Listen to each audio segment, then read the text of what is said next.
Chapter 692. Meeting up. While Xiaoxiang was trying on the clothes, Manager Jing asked, "How was it? Did you get anything?" "No, other than the bag of chili powder that Master Gu carried when he went out 2 days ago, there was nothing unusual." "Are you sure?" "Oh right, 2 days ago, Mistress said that she wanted to go to the manor, but after Master came back, she didn't mention it again."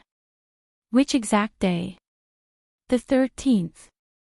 That's the day the Marquis returns to the capital." Yes, that day." "Next, do a good investigation. I'm sure that the couple is on King Rui's side. See if you can find out anything about King Rui's movements through them." "Yes, I will do my best." "Okay, I'll give you 5 days.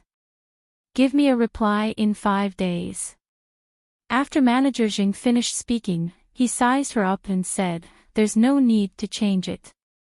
This dress fits well. Wearing thick clothes in the winter that are too tight would only make you look bloated." "I'll heed your advice, Manager Jing." After the two of them chatted for a while, Manager Jing went to check the clothes of the others. After making sure that no one needed to change them, he got his money from Mother Chiu and left the residence with a smile. After he left, Zhou called Mother Chiu over and asked, "Mother Chiu, I heard that you changed shops for the servants' winter clothes this time. How's the price and quality?" "The quality is comparable to our summer clothes. It's definitely made of good material and craftsmanship. The price is also 20% lower than the previous shop, saving us nearly 50 taels of silver." "Is that so? How do you know that, Manager Jing?" "When I went to place an order, I met him on the street. I heard that the price was not bad and changed to his shop." "I see. Let's keep patronizing him in the future, then." At this point, Zhou suddenly changed the topic and asked, "By the way, how's Zhou Dong's shop doing? Have you gone to take a look?" "I've been there once. It's selling quite well, especially the biscuits and pies. They also sell steamed buns and nothing else." "Good. As long as they can maintain their business, it's fine. When the situation recovers next year, business will be much better." "Indeed, we don't even have all the ingredients we need for now." The two of them chatted for a while before Mother Chiu left. Zhou, on the other hand, extended her divine sense to look at Manager Jing. With his identity, it was very easy for him to come into contact with the spies of various families. She could also use him to see if she could find any useful information. Not long after, Manager Jing brought another batch of winter clothes to the Sun residence. After exchanging a few pleasantries with Mrs. Sun, Manager Jing met up with 2 servant girls. Of course, their task was to keep an eye on Scholar Sunday. Over the next 2 days, Manager Jing delivered clothes a few more times. Zhou also realized that the families he sent clothes to included not only King Rui's faction but also King Kang's faction. He even sent clothes to the 7th prince's father-in-law's Yan family. Of course, Zhou told Gu Qingrui about this when she had the chance. That night, Gu Qingrui said, "Babe, take the opportunity to leak some news to Xiaoxiang. Tell her that King Rui has recovered from his injuries and is going back to Dongyang." Zhou was stunned for a moment. "Are you sure? If the emperor is really gone, it's fine. If he survives, will he have any objections to King Rui?" "No, this is the emperor's will." "What did the emperor discover?" "The emperor seems to have been poisoned." "Poisoned? Not wormed?" "I'm not sure. Let's just listen to his orders." "I understand. I'll make something delicious tomorrow morning to send King Rui and Brother Zhou off." Chapter 693. Exposed. Smart. After she sends out the news, well, pull her out. All right. The next day, before dawn, Zhou went to the kitchen and stewed a pot of beef and braised 4 pork knuckles. She also steamed a big pot of buns with dried shrimp and white radish fillings. When she was wrapping it up, she deliberately slipped the news to the servant girl who was stoking the fire. After Zhouing was done, she packed the food and called Gu Qingrui to send it over. Then, she watched as King Rui and the others quietly left the city. After Zhouing came back, she followed them with her divine sense out of curiosity. Unfortunately, she only knew that they were heading for the dock, and soon they were out of the range of her divine sense. In the evening, news came that King Rui was seriously injured, and his whereabouts were unknown. After Gu Qingrui received the news, he came back and saw Shizhu and Niu Lirong in the room. He was stunned for a moment and went forward to ask, Zhouing, did you leak the news that King Rui was leaving the capital? Zhouing understood what he was trying to do and replied indignantly, that's impossible. We've been husband and wife for so many years. Don't you know me? When have I ever gossiped? Nothing is impossible. The news of King Rui's departure is not even known to the princess consort. It must have come from you. You're framing me. Zhouing paused for a moment, as if she had thought of something. She ran out and went to the kitchen to find the servant girl who had stoked the fire. Did you leak the news of King Rui leaving the capital? The servant girl was shocked when she heard that. If she had anything to do with King Rui's disappearance, would she still be able to live? Thinking of this, she shook her head hurriedly. No, I didn't. I didn't say anything. Impossible. I told you a little bit this morning. Who else could it be? Think carefully if anyone has said anything or asked you anything. Who? Just as the servant girl opened her mouth, she thought of something, and her eyes lit up. Right. After mistress left, Sister Xiaoxiang asked me what you were doing in a hurry. I just told her that you were going to send King Rui off. The husband and wife looked at each other and immediately left the kitchen. Just then, Xiaoxiang walked in happily. Seeing this, the two of them immediately rushed forward because neither of them knew how skilled Xiaoxiang was. Xiaoxiang looked at them and instinctively blocked them. When she realized that it was them, she immediately wanted to stop, but the two of them did not give her the chance. They directly attacked her vital points. Xiaoxiang finally couldn't take it anymore and started fighting with the two of them. Xiaoxiang's skills were surprisingly good. Under the combined suppression of the couple, she still persisted for more than 30 moves before she was subdued. Gu Qingrui immediately dislocated her jaws and checked her mouth. As expected, he found a small poison sac. Seeing this, Zhouing asked Niu Lirong for a rope and tied her up. I didn't expect that a small official like us would have a spy in our house. Shizhu stepped forward in disbelief and said, no way, she's actually a spy. She even helped us out back then with the assassins. I think she's real. Niu Lirong suddenly quipped in. At this point, she also told him about the day Xiaoxiang asked for Gu Shengrui's whereabouts. Shizhu blamed herself after hearing this. She was the servant in charge of Zhou Ying's safety. She did not expect such an enemy to lurk beside her, and she did not notice it. What a neglect of her duty. Thinking of this, she kneeled. It's all my fault. Please punish me, master and mistress. Chapter 694. Hand over. Niu Lirong was stunned for a moment before kneeling as well. The other people in the courtyard also kneeled one by one when they saw this. Get up. Everyone is responsible for this. Just be more careful in the future. Zhouing said. Indeed, everyone should supervise each other in the future. Gu Qingrui paused for a moment, afraid that it would cause internal strife. He continued, but you're not allowed to take revenge or deliberately frame someone. Otherwise, if you're found out, you'll be sold to the ravine as a shared wife. Everyone agreed to that. As for Xiaoxiang, the husband and wife did not punish her. Instead, they brought her directly to the dungeon of King Rui's residence at night. At the same time, the families of a few hardcore supporters of King Rui also took the opportunity to drag the spies out of their residence and directly brought them to King Rui's dungeon. When everyone was here, Butler Fong walked in and said, "Thank you for your hard work today." "Butler Fong, you flatter us. It's our fault for having spies." Everyone immediately replied.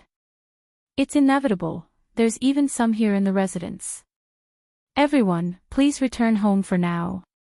I'll contact you when there's news from His Highness." "Sorry for the trouble, Butler Fong." After Gu Qingrui finished speaking, he took the lead and walked out with Zhou Ying.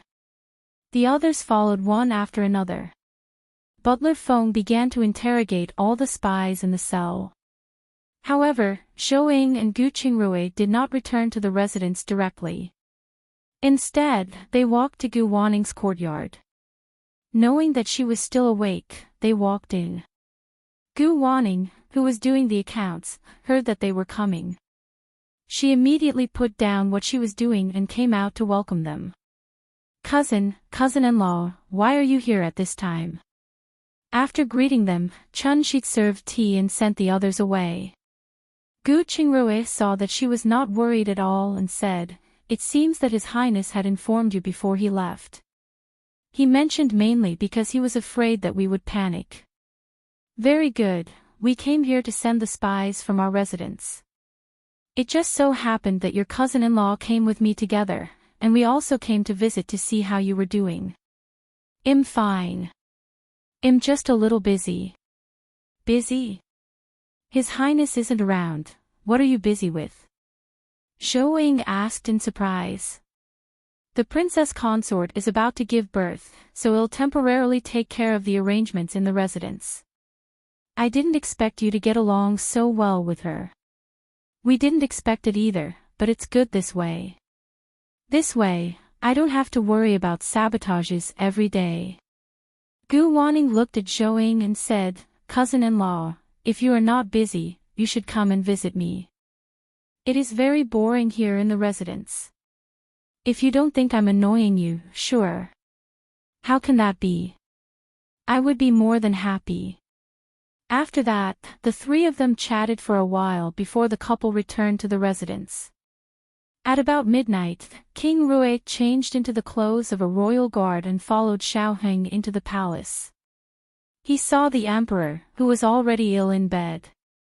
"Greetings, Imperial Father." The emperor joked, "Get up, I heard that you were seriously injured and had disappeared. I didn't expect them to send so many people to assassinate me, and 2 waves at that. They're not the same person's subordinates, right?" "Yeah. The second batch is obviously better than the first batch. If it wasn't for my ample preparations, I'm afraid I really wouldn't have been able to return today." Cough, cough, cough. The emperor coughed dryly twice and coughed out blood, which shocked King Rui. King Rui went forward to help him wipe the blood from the corner of his mouth and asked, "Has the imperial physician found out what poison it is?" Chapter 695 Cicada shedding its shell. The emperor pushed him away and said, "It's not poison, it's tuberculosis." "What? Tuberculosis?" King Rui was stunned when he heard this. "It's similar to a chronic poison. I'm afraid I won't last long." When the emperor said this, he covered his mouth and coughed again. "Doesn't the imperial physician have any way to treat it?" He said that he could only alleviate the symptoms. At present, no one can cure this illness. Only those in better conditions could drag it out for a longer time. "How long has it been? Why hasn't there been any improvement?" "About half a month. At first, I thought it was caused by a cold and didn't pay much attention." The emperor turned around and coughed again. Then he looked at King Rui and said, "You've already seen what kind of morals the first and fourth have. I'm afraid the country won't have a good ending if it falls into their hands. The only person I can trust now is you. Then, he looked at Xiaoheng and said, Xiaoheng, you will assist King Rui in eradicating their forces in the palace as soon as possible. If, at the very least, reduce the casualties. Yes, this subordinate will definitely do his best to assist King Rui. Xiaoheng nodded. Go now. Eunuch Li is coming. When the emperor said this, he looked at King Rui and said, protect yourself and your child. Go. King Rui looked at him with a complicated expression, then stood up and walked out with Xiaoheng. When they arrived at the resting place of the imperial guards, King Rui entered the room. After confirming that there was no one in the room, he looked at Xiaoheng and asked, Chief Xiao, have you checked the cause of the emperor's illness? How did he suddenly get this kind of illness? Imperial physician Zhou suspected something but didn't find any clues. This is why the emperor felt that the other princes had started to act. That's why you are now a cicada shedding its shell. I see. I'll have to trouble Chief Xiao next.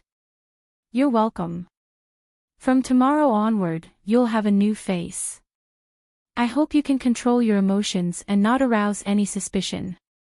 Xiaoheng took out a ball of something and clumsily smeared it on his face. Soon, a hardened man's face formed. Chief Xiao, when did you learn this? King Rui asked curiously. I think you know that the court official's disguise incident was investigated by me. The emperor felt that it was useful, and asked me to learn this. I didn't expect that it would really be useful one day. King Rui commented ironically. I hope I never need it, but here we are. You can sleep in an hour. Remember to come out early tomorrow morning. After Xiaoheng finished speaking, he turned around and walked out. King Rui sat in front of the table and looked at the hazy moonlight outside. His heart seemed to be covered with a layer of something. He couldn't see through the emperor's thoughts, so he didn't know if the emperor had other plans. However, for now, he could only decide based on the situation. The next afternoon, after he finished his shift, he found his people and quietly asked someone to send a letter to Butler Feng. After a round of interrogation, Butler Feng did not get any useful information other than finding a few more spies. Just as he was in a fit of anger, he heard that there was a letter from the palace and immediately left the dungeon.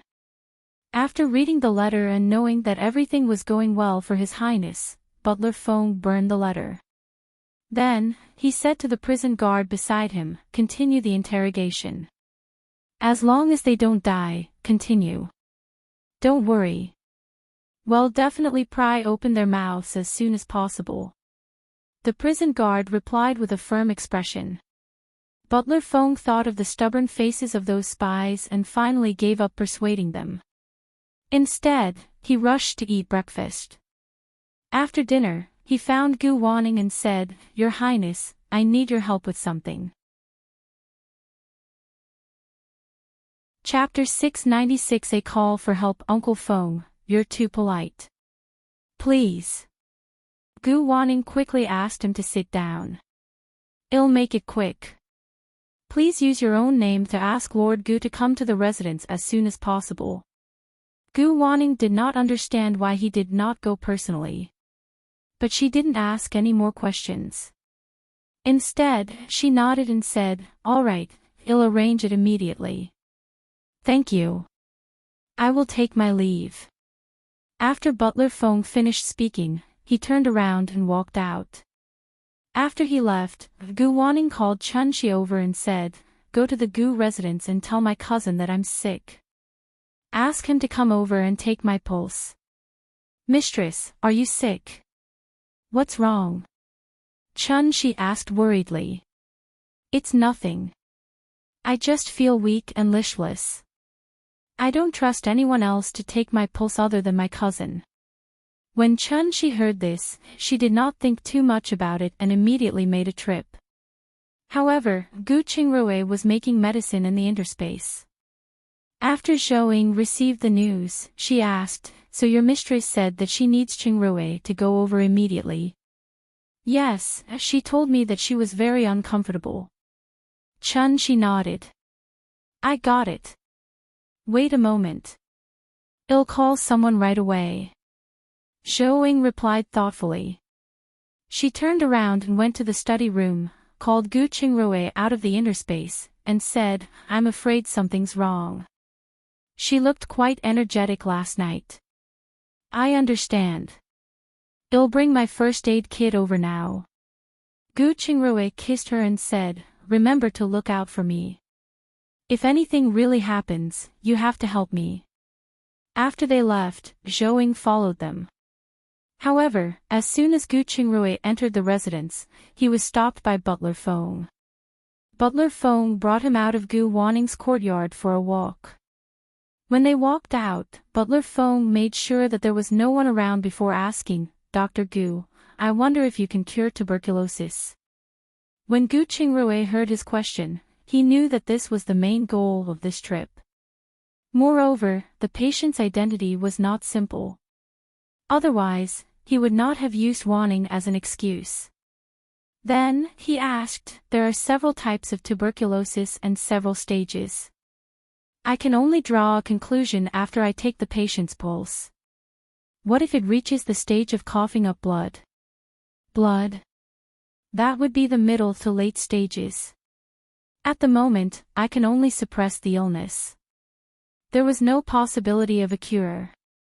Of course, if he used Western medicine, it might be possible. The downside is that the patient would have to continue taking it, so Gu Qingrui did not want to take that risk. After Uncle Feng heard that, he heaved a sigh of relief for some reason. Because he clearly knew that if the emperor survived somehow, he would not easily give up the throne. This way, the hard days of King Rui would still go on, so it would be better to take the opportunity to ascend the throne.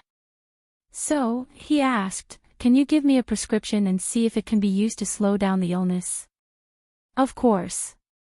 Gu Qingrui passed by the accounting room and went in to write a prescription. Then, he said, if the conditions permit, the patient can eat more horse-toothed orchid, which is also commonly known as hemp lettuce. It may have a soothing effect. I understand. Thank you for making this trip. You're welcome. If there's anything you need, just let us know. Also, if there's any news from His Highness, send it to us. Definitely. After Gu Qingrui left, Butler Feng wrote a letter back to King Rui. Although he didn't mention any names, Zhou was able to guess the patient from his tone. After entering the inner space at night, Zhou followed the letter all the way to King Rui. At first, she didn't recognize King Rui. It wasn't until he gave the prescription to Xiaoheng that Zhou confirmed his identity. She also learned that the emperor had contracted tuberculosis. Chapter 697 Worms. Zhou was very surprised. Wasn't he poisoned? Why did it become tuberculosis? Then, she glanced at the emperor. Seeing his big panda eyes and the way he kept coughing, she was really shocked. She really didn't expect that he would become like this in just a few months. After that, she took a serious look at his body. Sure enough, his lungs were already cloudy, but there seemed to be worms stirring inside. Perhaps the worms sensed her gaze and began to squirm uneasily. The emperor coughed violently, scaring Zhou into retreating immediately. She went to look at the empress. At this moment, the empress was hugging a cat and leaning against a soft couch, leisurely eating oranges handed over by the palace maid. She went to King Hu's residence. At this moment, King Hui was in his study room, plotting with a few strategists about when to start a rebellion and how to start a rebellion with minimal casualties. As for King Kong and Prime Minister Su, they looked relaxed, as if they were waiting for something. However, there was not the slightest bit of good luck on the heads of the four people, nor was there any purple royal aura. Instead, they were covered in a thick black fog, and it seemed that they were going to be in big trouble. When she saw this, she returned to look at King Rui. At this moment, the purple aura above King Rui's head was even thicker than before. On the other hand, the purple aura on the Emperor's body was getting fainter and fainter. However, what puzzled her was that there were 3 black shadows in King Rui's purple aura. Could the other one really be the 7th prince? Thinking of this, she swept a glance at the 7th prince's residence but did not find anything. Who exactly was it? Could it be that someone was hiding and wanted to fight for the throne? Thinking of this, she shook her head and didn't care anymore. Let the Emperor have a headache over this. As long as King Rui didn't die, it was fine. Why are you shaking your head? Gu Qingrui asked curiously when he saw her open her eyes.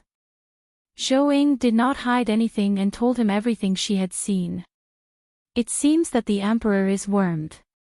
However, it was done so secretively that no one thought the cause was worms. Indeed, it seems that there are people at his side that belong to King Hui or the Empress faction. It's normal, but I think the Emperor already has a plan. Gu Qingrui then asked, what do you plan to do if the Emperor asks Mother God for help? I don't think he will. Otherwise, he wouldn't have taken the risk of letting King Rui act out his disappearance. Of course, if he really came with sincerity, I don't mind killing the worms inside. I won't do anything else other than that, of course. I can only say that he's too confident. It could also be his guilty conscience. Didn't he also seize the throne back then? So, don't do anything wrong. Gu Qingrui smiled. After that, the 2 of them began to get busy in the interspace. After they were done, the 2 washed a large plate of grapes, ate them, washed up, and went to sleep.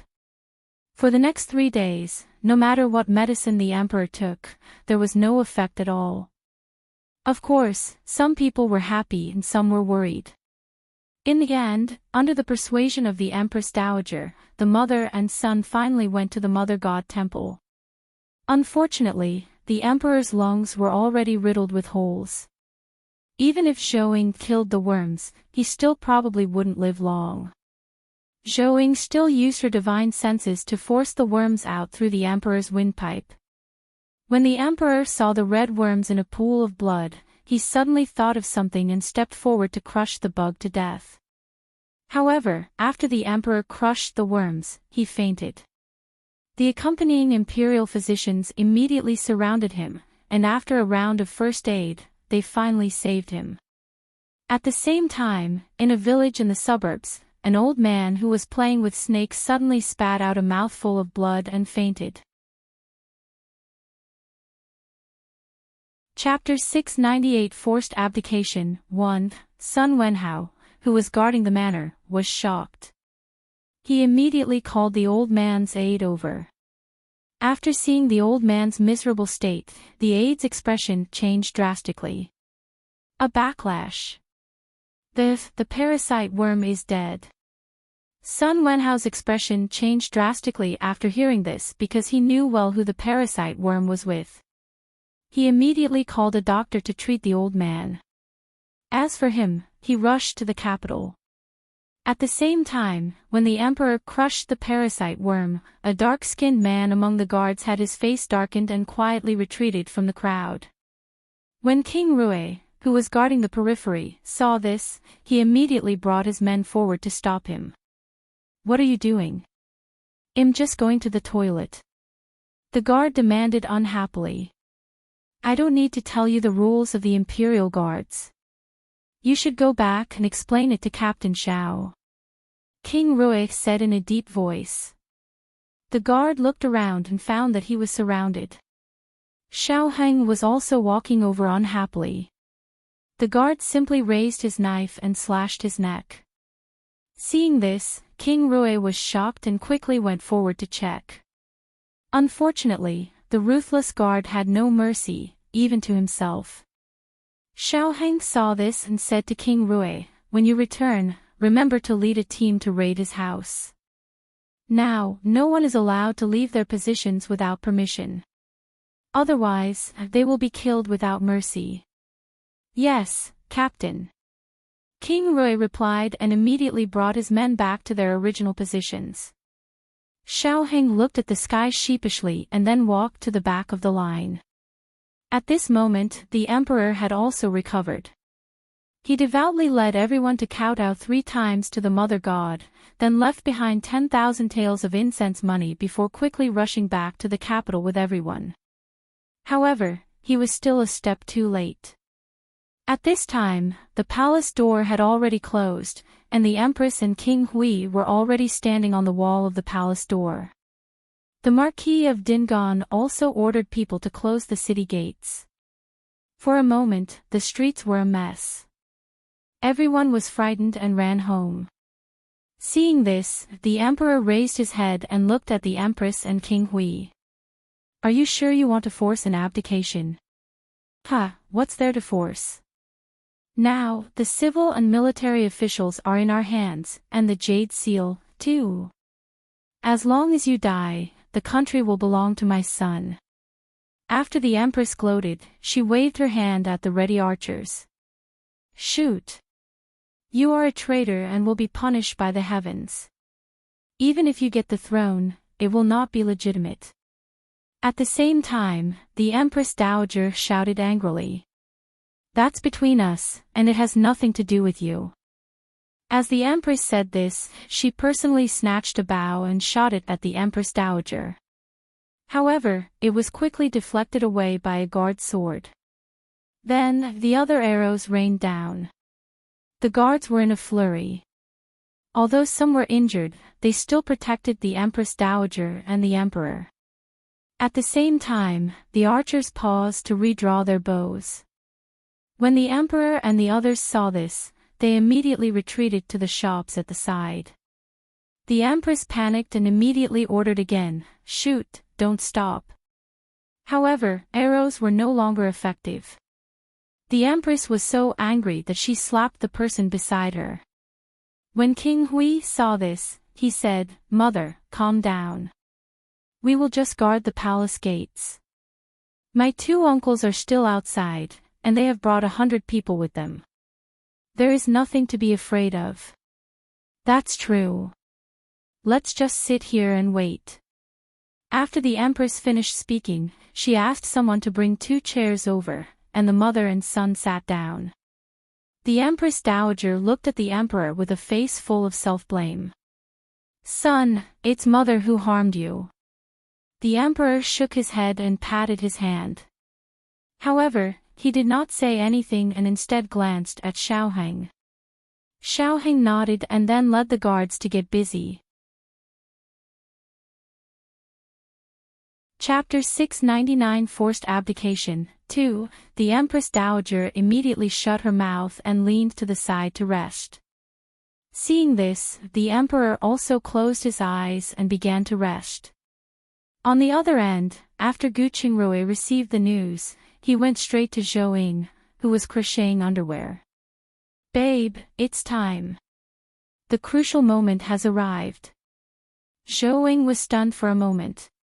When she thought of the worm being trampled to death by the Emperor, her eyes suddenly lit up. "You mean they started fighting for the throne?" "You could say so, but the Emperor was stopped outside the palace gates by the Empress and King Hui. Let's go to King Rui's residence now. If the worst happens, we must escape with King Rui's consorts and the others." Zhou Ying nodded and asked, "What about the people in the residence?" "I told Lin Etienne, and he would hide with the rest. If we don't return, he'll return their servant contracts to them. Let's go now, or it'll be too late." Zhou Ying nodded and quickly pulled off the bedsheet. She put away all the valuable things in the room. At the same time, she took a change of clothes for both of them and followed Gu Qingrui to King Rui's residence. As soon as they left, Lin Etienne asked Niu Fugue to call everyone over. However, he only said it was getting chaotic outside and everyone should hide. Gu Qingrui and Zhou Ying entered through the side door of the residence and ran to the front to find Butler Feng. When Butler Feng saw them coming over, he heaved a sigh of relief and said, "You guys are finally here. Are you all ready?" Yeah, how are the preparations going? Gu Qingrui asked. Everything is ready. Whether we succeed or fail depends on tonight. After speaking, Butler Feng looked at Zhou and said, Madam Gu, the two consorts have already gathered in the main courtyard. You should go over too and help guard there. All right, then I'll go over first. Zhou nodded at Gu Qingrui and went to the main courtyard. However, she had already spread her divine sense along the way and found that the entire residence was on guard. Not only were there guards everywhere, but even tear gas and smoke bombs were also prepared. As soon as she entered the main courtyard, Gu Wanning walked up to and greeted Zhou, cousin-in-law, you're finally here. Why? Are you afraid? Zhou smiled. I'm fine, but it's safer with you around. Gu Wanning took Zhou Ying's bag and returned to her room with her. After entering the room, Zhou saw the big and small bags on the table, bed, and floor. She was stunned momentarily, bowed lightly to Sun Miaoke, and said, Princess Consort, if we have to run for our lives, these things won't be useful. You only need to prepare some loose silver notes, and 2 sets of ordinary clothes. At most, you can bring 2 pieces of jewelry. These bags will only delay our escape speed. Sun Miao was surprised, glanced at the light bag Gu Wanning had put down, and nodded in agreement. She looked at Qing Tao and instructed, Qing Tao, re-prepare the stuff according to Mrs. Gus' instructions. But what we have here is already simplified. Is your life more important than your things? Sun Miaoke asked. Qing Tao could only agree when she heard that. Gu Wanning quickly looked at Chun Shi and finally emphasized, remember to bring along the 100-year-old ginseng. We might be able to use it on the road. Yes. Chun Shi got busy when she heard that. Seeing this, Qing Tao also got busy, even if she was reluctant. Zhou heaved a sigh of relief when she saw this. She looked at Gu Wanning and asked, by the way, where's Qinglin? He went to the manor in the name of inspecting the harvest 2 days ago.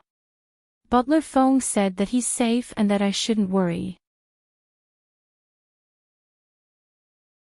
Chapter 700 Forced Abdication, 3. Zhou nodded and chatted with them while using her divine sense to check the entire capital. At this moment, 4 groups suddenly poured in from outside the 4 city gates. Each group had about 1,000 people, a sizable amount of people. Out of the 4 teams, 3 teams were led by the Marquis of Dingon to the Imperial Palace. There was another team under Sun Wenhao's command. They were further divided into 3 teams and charged toward King Rui's residence, King Kang's residence, and the 7th Prince's residence. Seeing this, Zhou was somewhat puzzled.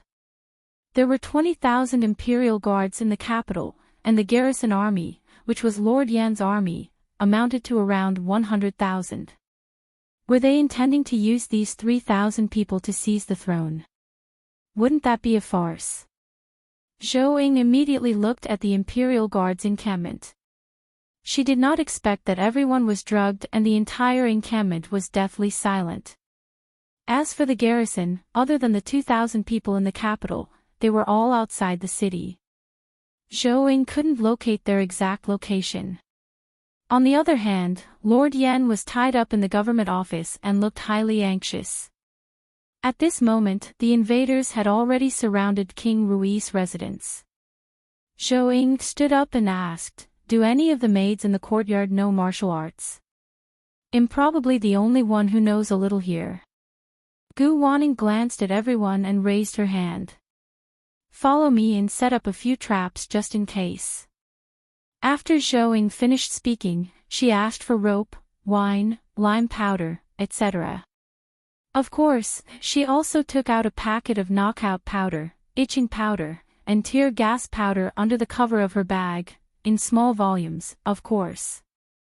Zhou brought Gu Wanning and the maidservants and set 3 traps near the courtyard entrance. The first one was on the door. She placed large amounts of lime powder mixed with itching powder on it. The second trap was armed with the tear gas powder at a corner, and the last trap was a wine jar added with knockout powder. Zhou placed the wine jar near where she could reach it. Sun Miaoke looked at the traps and asked worriedly, "Mrs. Gu, will these traps work?" "It will, but it's only a hindrance to them and can't kill. However, I don't think it's necessary. Otherwise, we won't have any chance of escaping. I'm doing this just in case." As soon as Zhou finished speaking, shouts and explosions outside sounded. Sun Miaoke nodded uneasily and didn't say anything else. "Don't worry," Zhou comforted her. "Uncle Feng has already arranged everything. Well, just wait and observe." She glanced outside after saying that. Although the people who rushed in wore masks, the smell of tear gas powder mixed with explosives shouldn't be underestimated. In addition to the tiles that had been blown away, a considerable portion of the invaders were hit by the explosion. Therefore, the place descended into chaos when the 300 people rushed in through the 3 doors. At this moment, the guards and the residents immediately rushed forward with wet masks. Although it wasn't a one-sided massacre, they quickly gained the upper hand and controlled the situation.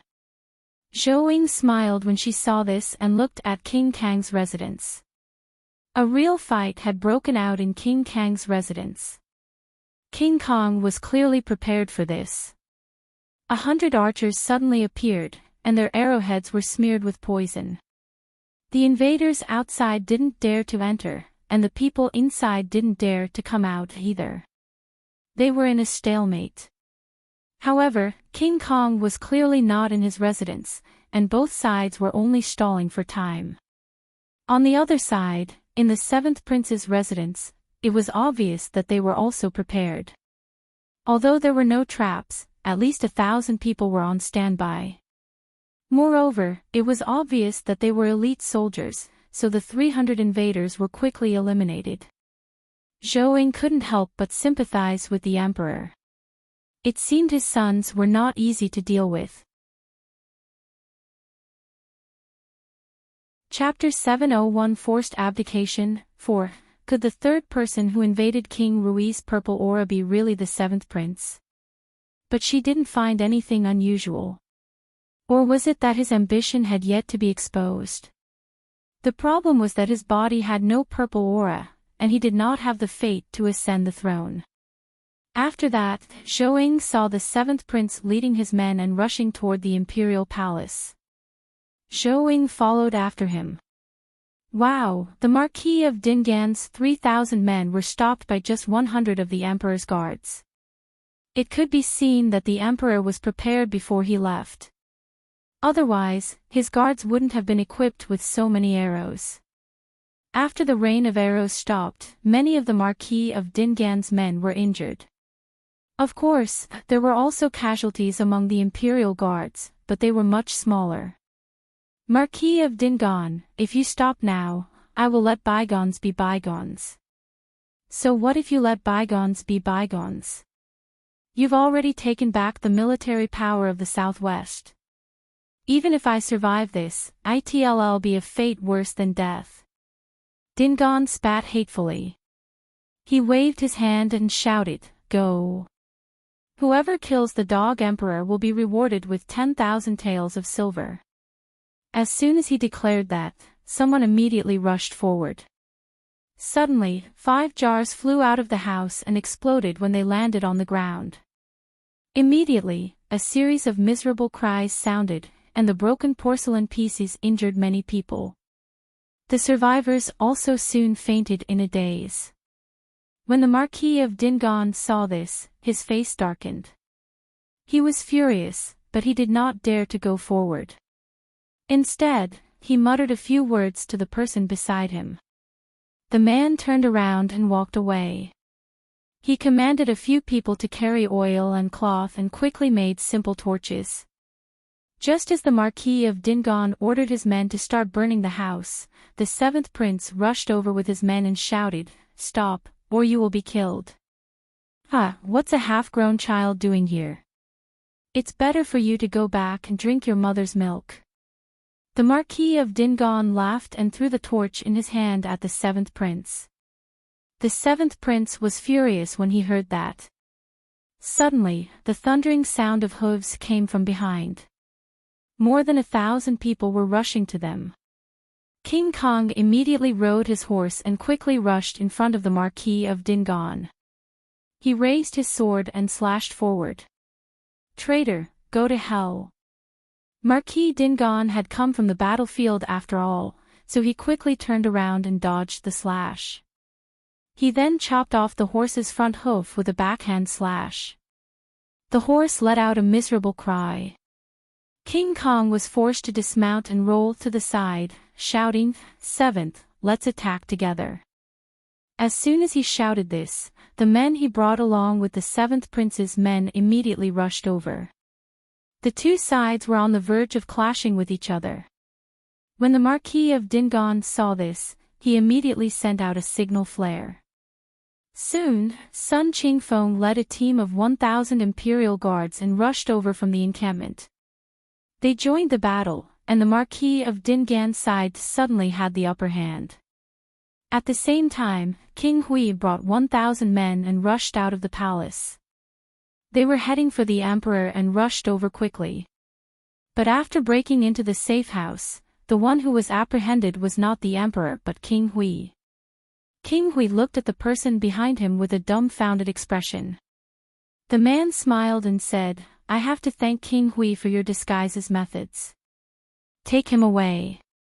The emperor stepped forward and stuffed a rag into King Hui's mouth. "Yes." The person responded and immediately took King Hui away, locking him in a basement. Even now, King Prince, who was arrested, still could not believe he had been stopped before he made a move. Would there be a lamer usurper in history? Outside, just as the three sides were fighting, Seventh Su rushed over with his men and shouted, "King Kong, I've brought my troops."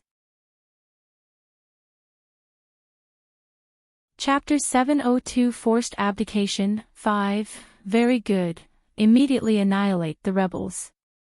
King Kong waved his hand. At this moment the imperial guards that Sun Qingfeng had brought out suddenly switched sides and joined the crowd in killing the people brought by the Marquis of Dingaan. Sun Qingfeng was about to question his guards, but before he could say anything, someone stabbed him.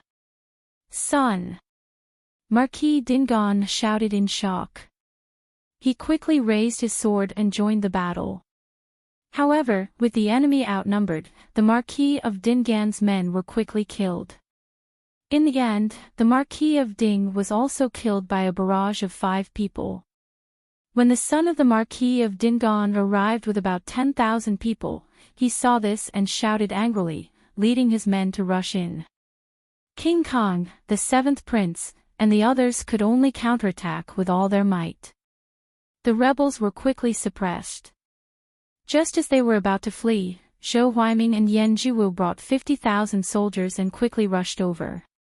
While protecting the emperor, they began to kill the people from the Marquis Dingaan's residence. King Kong and Seventh Su knew that this was bad. It turned out that the emperor still had a backup plan, and it came from King Rui's forces. It also meant the emperor did not believe them. Then, the two of them looked at each other and quickly retreated to the side. The war ended quickly. The emperor saw this and shouted, "Rui, open the city gates." "Yes, imperial father." King Rui responded and took off the mask on his face. When King Kong saw this, he was shocked. He suddenly thought of the news he had received earlier. It seemed that he and his eldest brother had fallen for the emperor's tricks. That's right. Otherwise, with the seventh prince's forces, how could he have the leeway to save the emperor after defending himself? No, he could not let the emperor return to the palace, and he could not let King Rui succeed. Otherwise, he and the Su family would have no way out. Seventh Su's expression was even uglier than his. He gave King Kong a look. King Kong nodded and gathered his men to cover him as they quietly ran toward the side door of the imperial palace. Yan Jiwu, attack the city gate with me.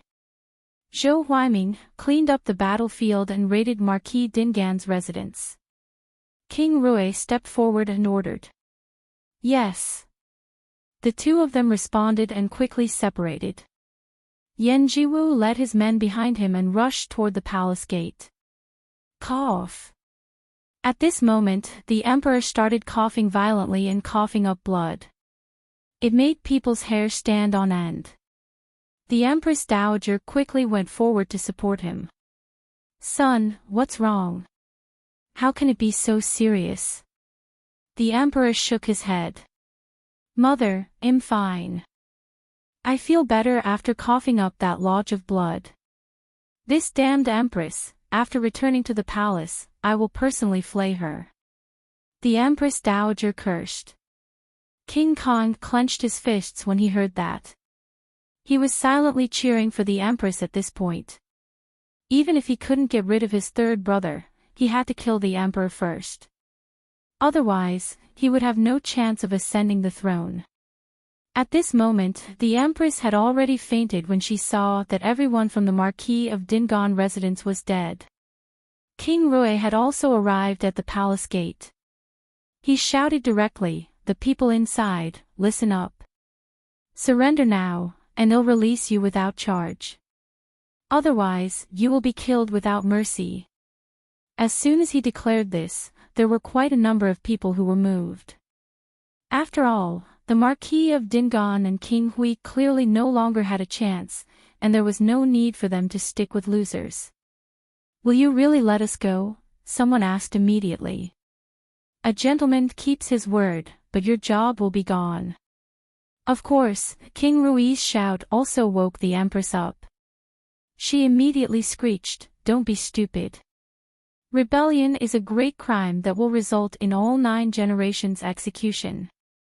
He won't let you go."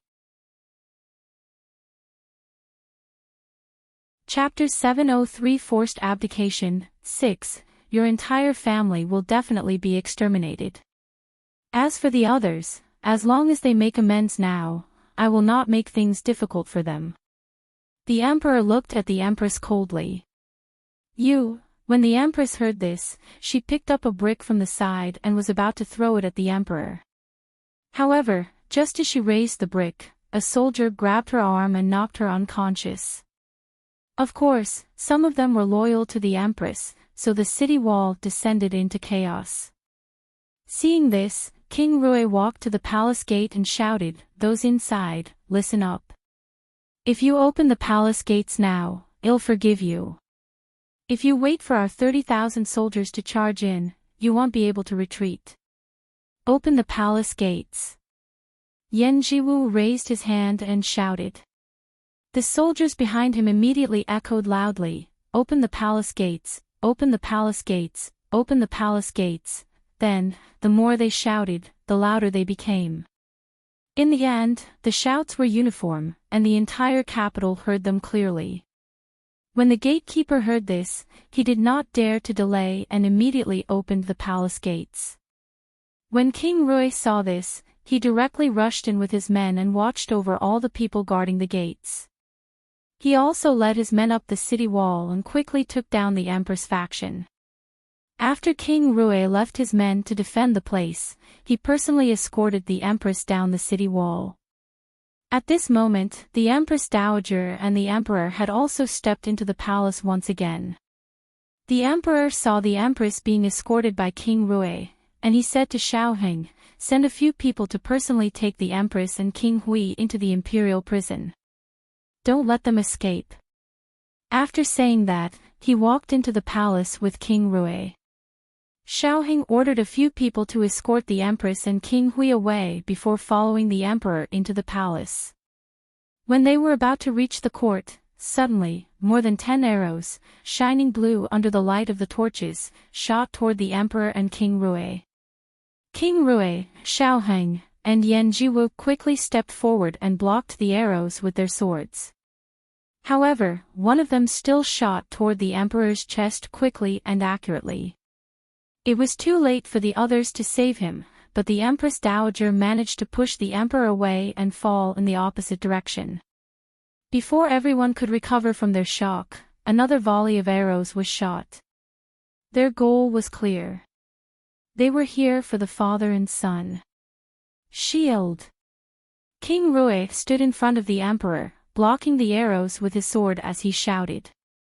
The soldiers holding shields behind them immediately set up a shield wall. The arrows were deflected again, but the Emperor's face was still scratched. The arrows might be poisoned, and it was lucky that the imperial physician had reacted quickly and dealt with it. The Emperor was furious when he saw this and immediately shouted, "Rui, Xiaoheng, you two must capture these people for me." Yes. After the two of them responded, they left behind the people who were protecting the Emperor. They used their shields to lead the way, with the others following suit and quickly moving closer to the court. At the same time, Yanjiwu commanded the soldiers to surround them from both sides, blocking everyone's escape route. The assassins who released the arrows were obviously determined to die. After releasing all the arrows, they rushed out with swords. Of course, they were quickly eliminated. When Xiaoheng led his men into the imperial court, he was shocked. All the officials were inside, and everyone else was tied up and thrown to the ground with their mouths gagged, except for Prime Minister Su and his son. The worst thing was that the ground was covered in oil, and Prime Minister Su was holding a torch in his hand. Seeing them enter, Prime Minister Su smiled and said, "I didn't expect you to come so quickly, just in time for the Emperor to write an abdication edict to King Kong. Otherwise, I guess all the civil and military officials of the Ming dynasty will be going to the underworld with us today." Chapter 704 Forced Abdication 7. Prime Minister Su, do you know what you're doing? You'll ruin the Su family, Consort Shu, and her son. Xiaoheng advised. King Rui is here too, right? When King Rui appeared, we already had no way out. Prime Minister Su pointed the torch to the ground and added, "There's still a quarter of an hour. I'll wait for the Emperor's decision." You. All right, wait a moment. After Xiaoheng finished speaking, he immediately left and told the Emperor the news. The Emperor spat out a mouthful of blood. Good, what a great Prime Minister. Then, he ordered, "Bring Consort Shu and King Kong to me." Yes. Xiaoheng responded and then sent people to find them. Consort Shu was found very quickly. Unexpectedly, she and all the concubines and princesses in the palace were tied up tightly. On the other side, King Kong and the seventh prince had been helping the Emperor to cover the rear. When he saw that the situation was not right, he wanted to escape with the excuse of peeing. The seventh prince immediately stopped them and said, "Fourth brother, you'd better endure it. The palace is filled with danger right now, so it's better not to leave." How can I tolerate this? King Kong replied unhappily. It's so late at night, and besides Imperial Grandmother, everyone else is a man. Why don't you go behind the tree to relieve yourself? You're really something.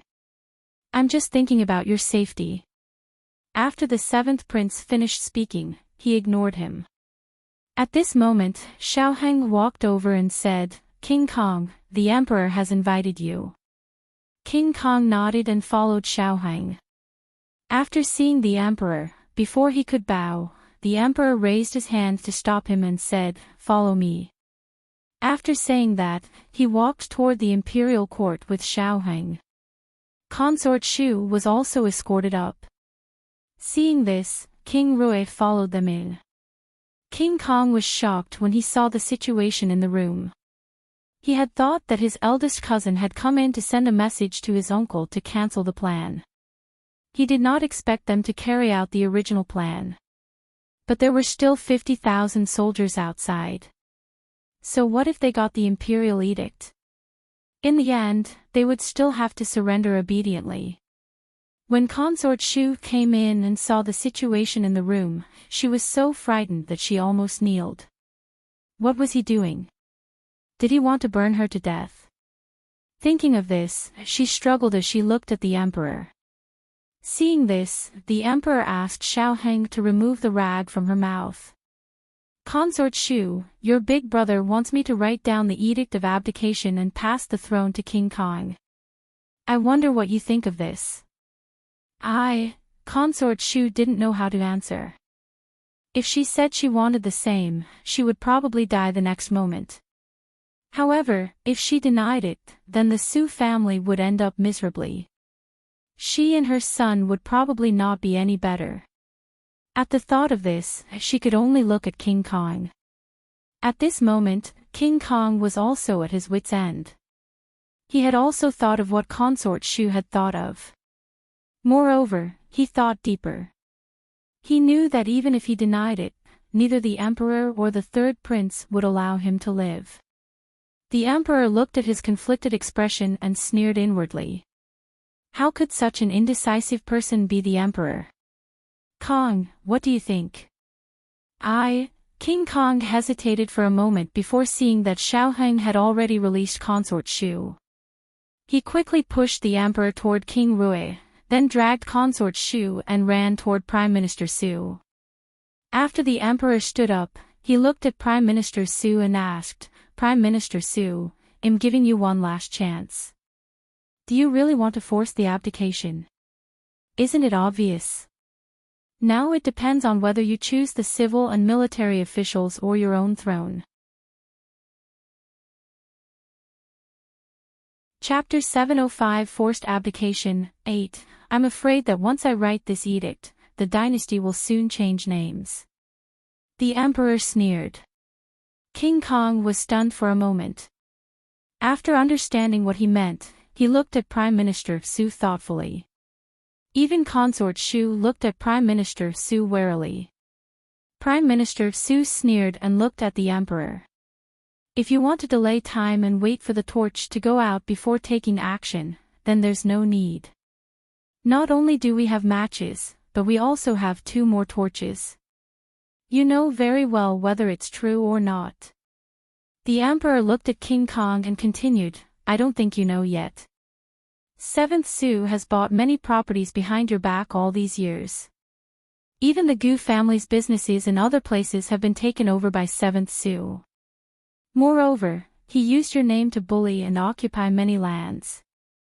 The most important thing is that other than the capital, all your businesses and forces are under the control of 7th Su, right? Are you sure those people will really listen to you? Also, among the 4 county magistrates you replaced, 2 of them weren't the ones you originally planned to replace. Those 2 obeyed 7th Su's every word. Also, seeing this, Prime Minister Su sneered and interrupted, saying, I told you, I don't have time to continue this nonsense with you right now. Write up the edict immediately, or all the civil and military officials present will be buried with us. You're afraid, right? Afraid that he'll tell what you've done and make Kong separate from you.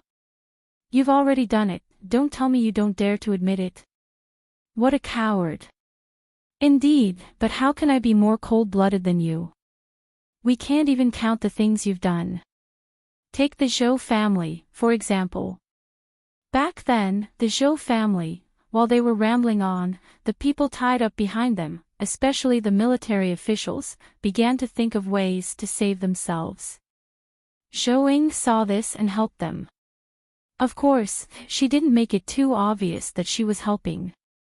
It was just that when one of the generals leaned against the steps and rubbed the rope back and forth, she helped him speed up. Therefore, someone was freed quickly. The general then helped another general untie his ropes.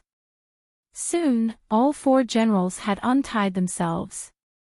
After each of them helped untie a civil official, they quietly moved closer to King Kong and the others. Prime Minister, be careful. Someone suddenly shouted. Seeing this, the 4 generals clicked their tongues and ran, pouncing toward the 4 people. King Kong and the others turned around and were shocked, and they saw the 4 generals pouncing over.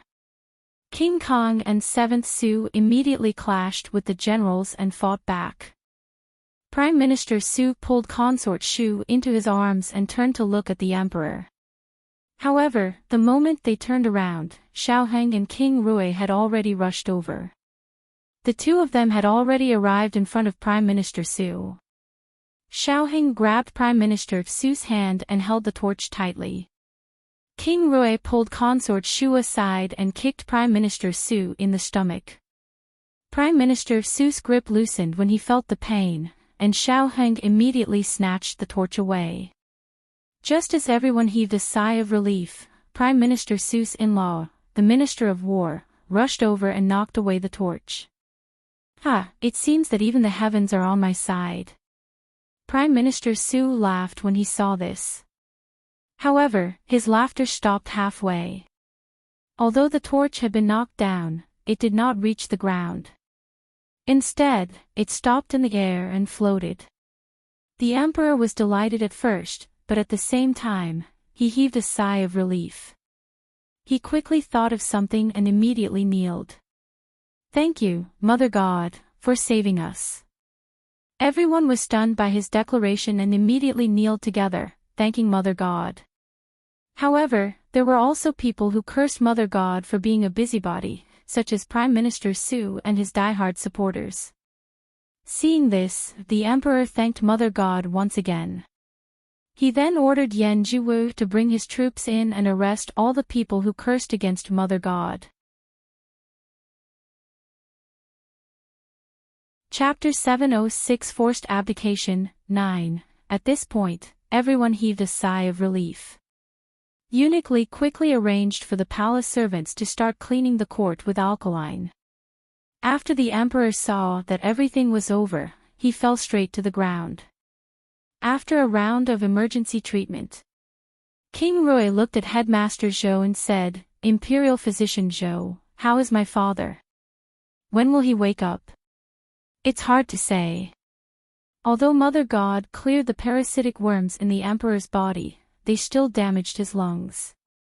"I'm afraid, if he doesn't catch a cold or have a fever, he could still last for another 2 years. Principal Zhou wanted to say something else but hesitated. "What do you mean?" The Empress Dowager looked at him in disbelief. "To put it bluntly, the worms have already damaged the emperor's lungs, and we removed them too late." When the Empress Dowager heard this, she fainted. The 7th prince, who was standing beside her, quickly supported her and placed her on a soft couch at the side. He said to Principal Zhou, "Hurry up and take a look at the Empress Dowager." After saying that, he made way for him. "Yes." Principal Zhou immediately stepped forward and diagnosed before saying, "She's just fainted from anxiety. She'll be fine after a short rest." However, the Empress Dowager had signs of a stroke. She should not be stimulated anymore, or else, King Rui nodded. "I'll leave her to you. Remember to prepare the medicine and brew it yourself." "Understood. I'll take my leave then." After Principal Zhou left, King Rui asked Xiaoheng to find 2 trustworthy palace maids to serve him. He ordered something for him and the 7th prince to eat right after that. Soon, the emperor woke up. Seeing that he had returned to his bed, he understood how he had returned.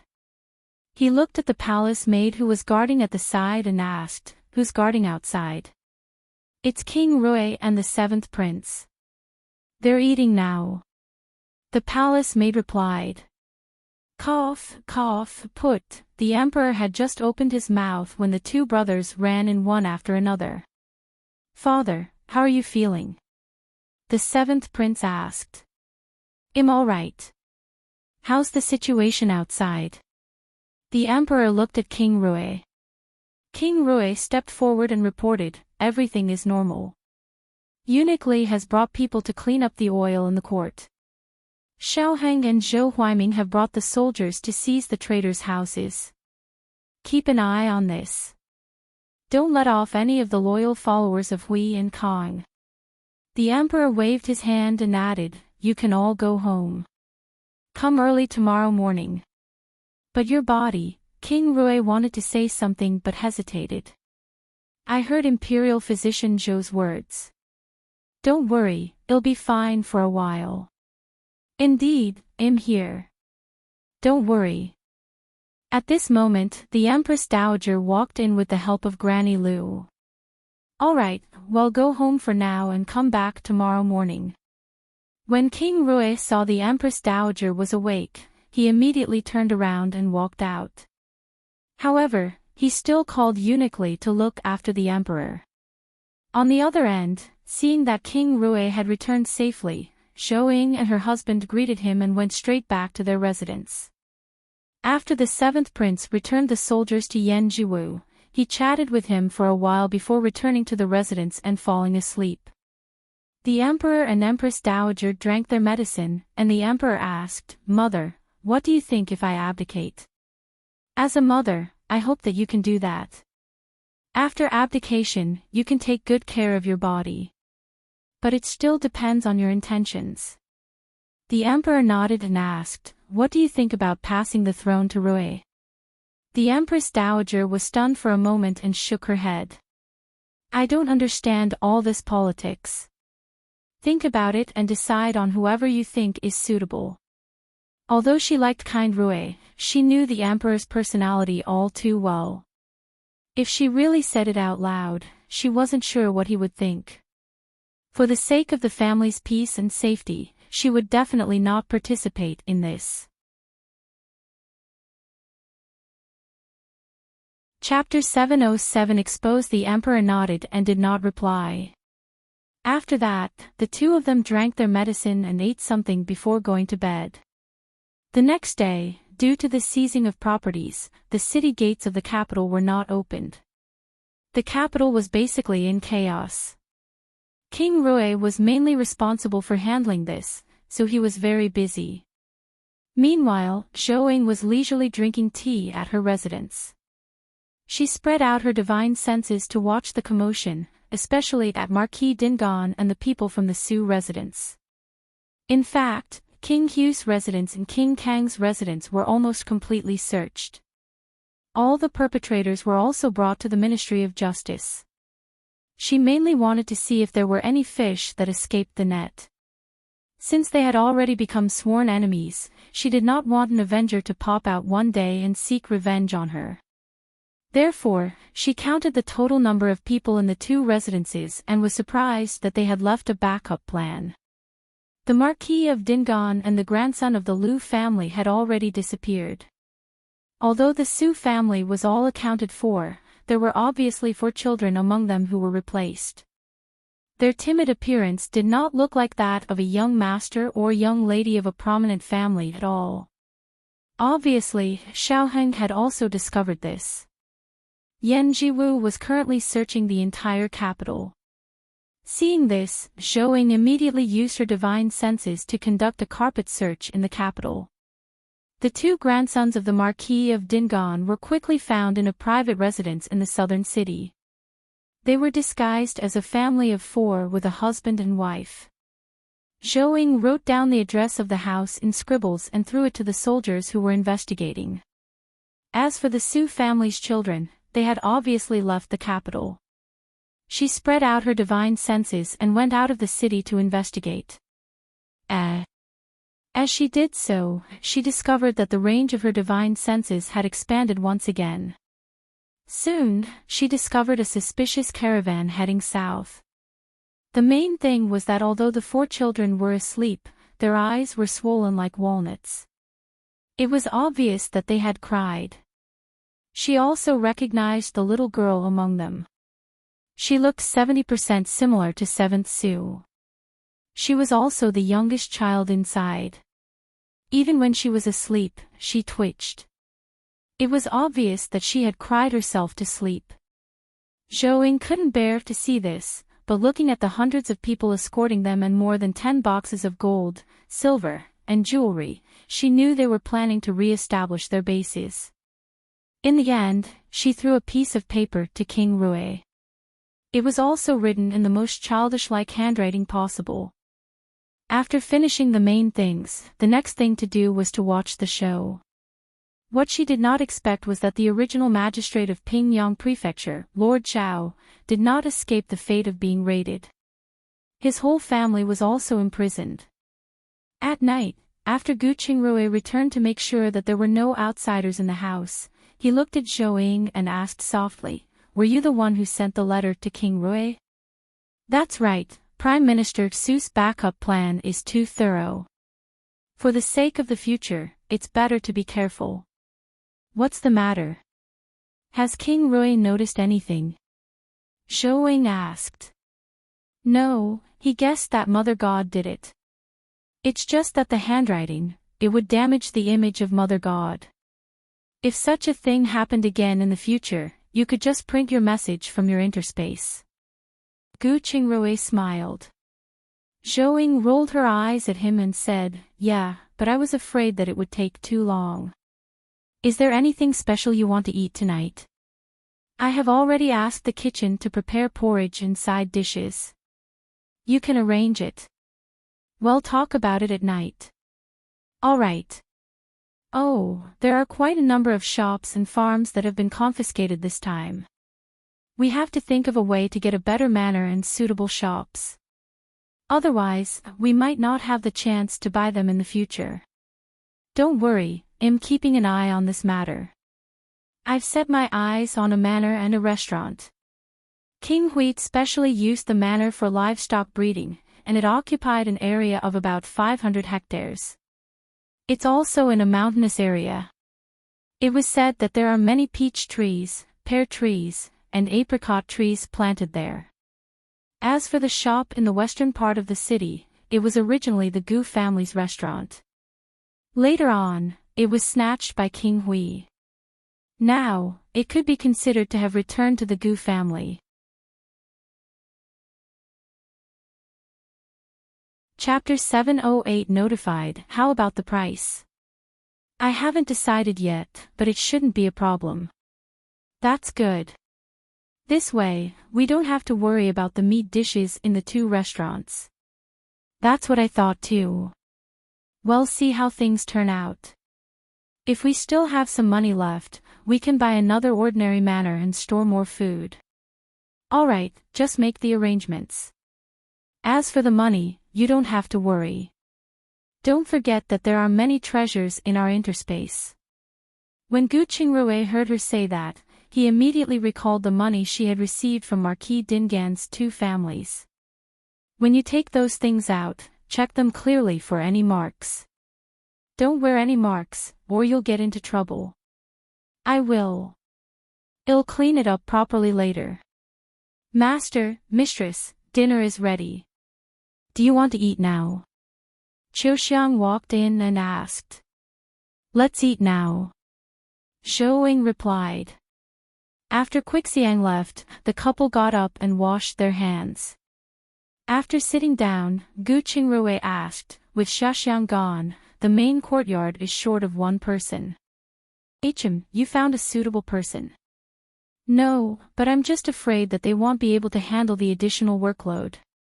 "There's no need. I realize that the head servant girl is usually quite relaxed. They will split the additional workload." Gu Qingrui nodded and did not say anything else. Inside the palace, King Rui, Xiaoheng, and the seventh prince completed the search and seizure and reported to the emperor. The emperor looked at the property of each family registered in the report and smiled mockingly. There really isn't a single honest official.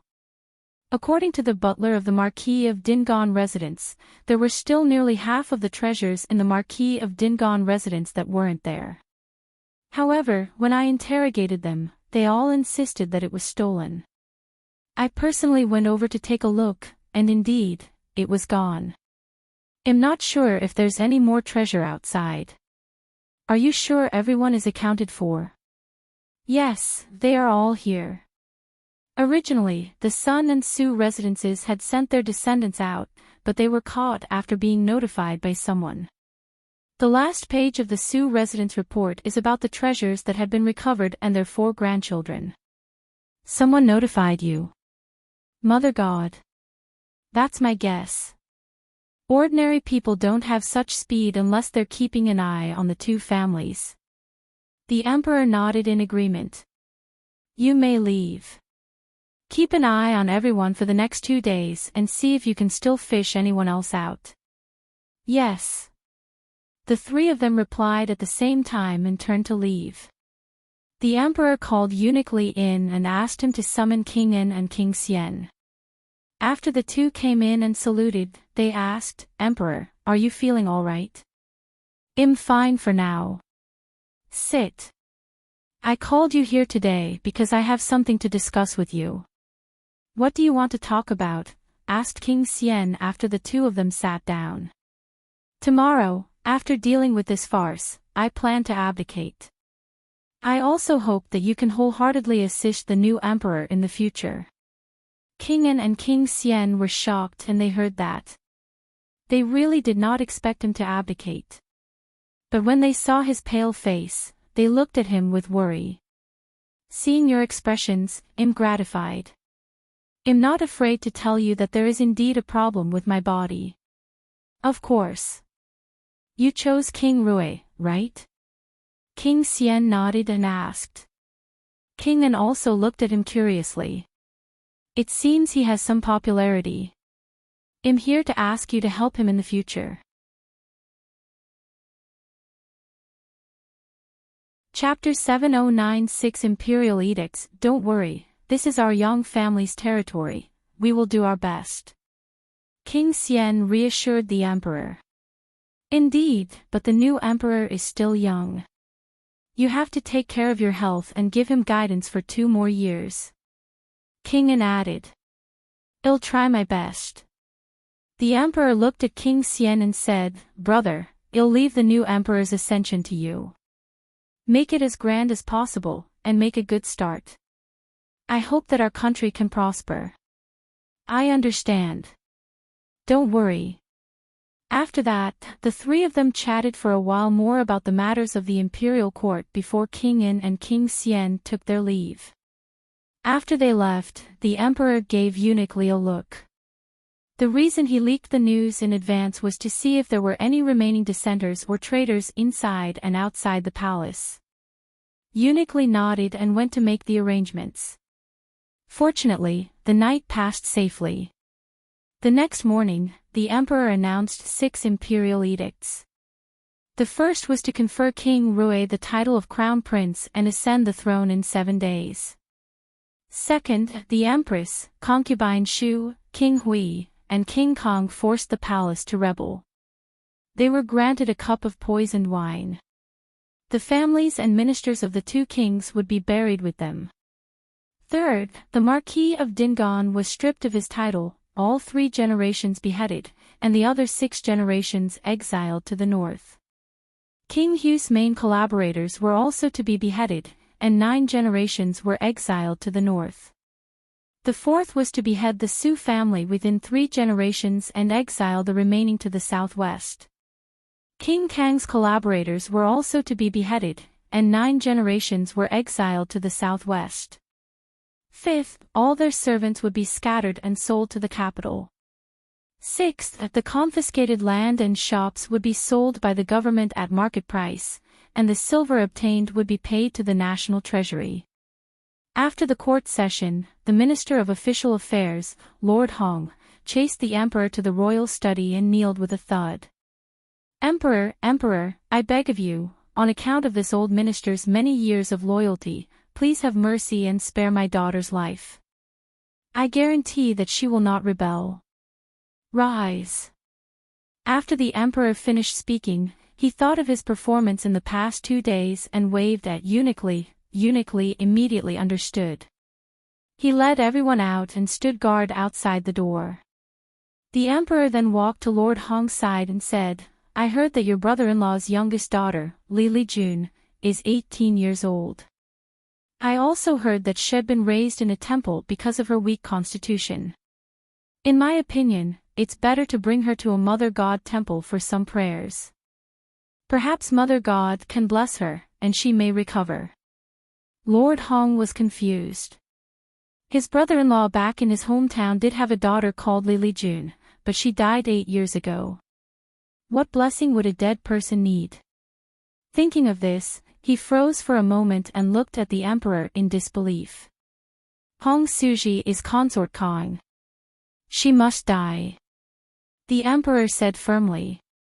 When Lord Hong heard this, he was elated. Yes, her daughter was a princess consort. King Kong had committed the crime of treason. As his consort, Hong Suji had to die, but she could survive with another identity.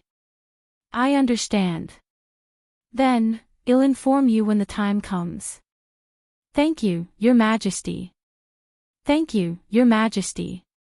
I hope you can assist the new emperor well. This old minister is willing to do his best. After he left, the emperor called Xiao Heng over and handed Hong Suzi's matter to him to arrange. After Xiao Heng received the news, he took 2 masks and found a palace maid who looked similar to Hong Suji in the palace. She changed into a guard uniform and was brought to King Kang's residence. On the other end, after Zhou Ying received the news, she handed all the silver notes she had to Gu Qingrui and asked him to buy the manor and shop that he had his eyes on.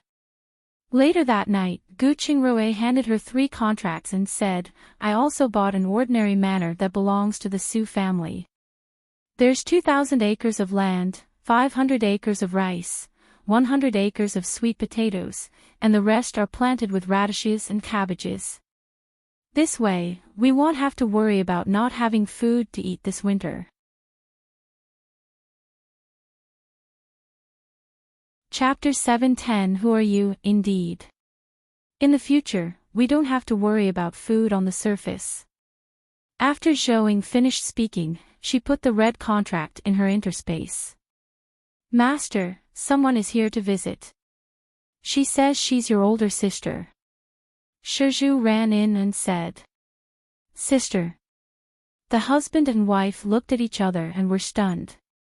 Why didn't they know that they had an older sister in the capital? Where is she now?